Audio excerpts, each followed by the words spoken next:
What is guardianship and how does it work? Imagine someone you love suddenly can't make decisions for themselves. What happens next?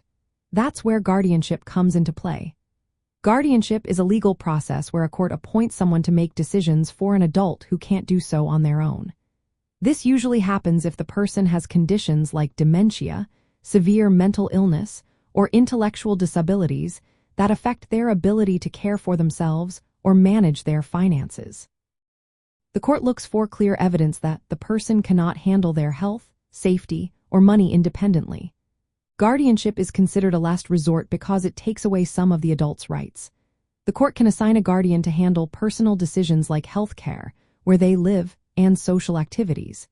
They can also assign a guardian of the property to manage money, property, and investments. Sometimes, one guardian handles both areas, and sometimes they are separate. The process begins when someone files a petition asking the court to appoint a guardian. The court then evaluates the person's capacity through medical reports and assessments.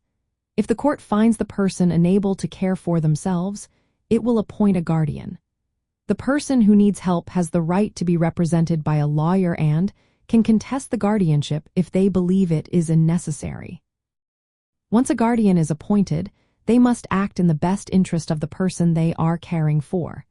They have a legal duty to make decisions ethically and responsibly. The court supervises guardianship by requiring regular reports on the person's health and finances. These reports help ensure the guardian is fulfilling their duties properly. If a guardian fails to do so, the court can remove or replace them. Guardianship is a serious step because it limits a person's rights.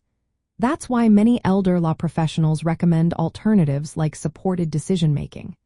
Supported decision-making allows the individual to retain more control by choosing trusted helpers to assist with decisions, rather than handing over full authority. In some cases, guardianship helps protect older adults from abuse or exploitation. When someone is vulnerable, the court can appoint a guardian to keep them safe and secure their finances. Overall, guardianship is a legal tool to protect adults who cannot care for themselves. It involves careful oversight to balance safety with respect for personal rights. When possible, less restrictive options should be considered first to help individuals stay as independent as they can.